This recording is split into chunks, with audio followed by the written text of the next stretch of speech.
नमस्कार मंडळी. तर ना इथे ना मी मुगाच्या डाळीचे डोसे बनवते मुलाच्या टिफिनसाठी. तर ही डाळ ना मी अर्धा तास भिजत ठेवली होती. त्याच्यामध्ये ना 2-3 लसणाच्या पाकळ्या, एकच मिरची ॲड करून अशी पेस्ट बनवून घेतली. नंतर मीठ ॲड केलं आणि मग मी भाज्या किसून घेतल्या, कारण थोडी जरी भाजी लागली ना तर तो उलटी काढतो, म्हणजे तो भाज्या खायलाच नाही मागत. मग माझे असे प्रयत्न असतात की जेणेकरून तो भाज्या खाईल. आणि मग मी ह्या डोस्यांवर ना भाजी ॲड केली. याही आधी बनवले होते, त्यांनी आवडीने खाल्ले होते. आणि मग मी त्याच्यासाठी ना छोटे छोटे 2 असे डोसे बनवून घेतले आणि पूर्ण टिफिन त्याने फिनिश केला होता. आणि मी त्याला काही सॉस वगैरे नव्हता दिला, त्याने असेच खाल्ले. तो असंच खातो, त्याला असेच आवडतात. आणि तो लहान आहे, 3 वर्षाचा, नर्सरीला. मग माझी कामं वगैरे आवरली आणि मग मी माझ्या बाजूलाच माझी आई राहते. तर आईची तब्येत बरी नव्हती, म्हटलं चला आईला भेटून येऊया. इथे बघा पूर्ण टिफिन त्याने फिनिश केला होता. आणि मग इथे माझ्या भावाची मुलं होती.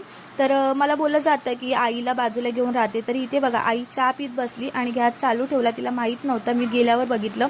म्हणून माझ्या आईला जवळ ठेवते, तिला माझी गरज आहे.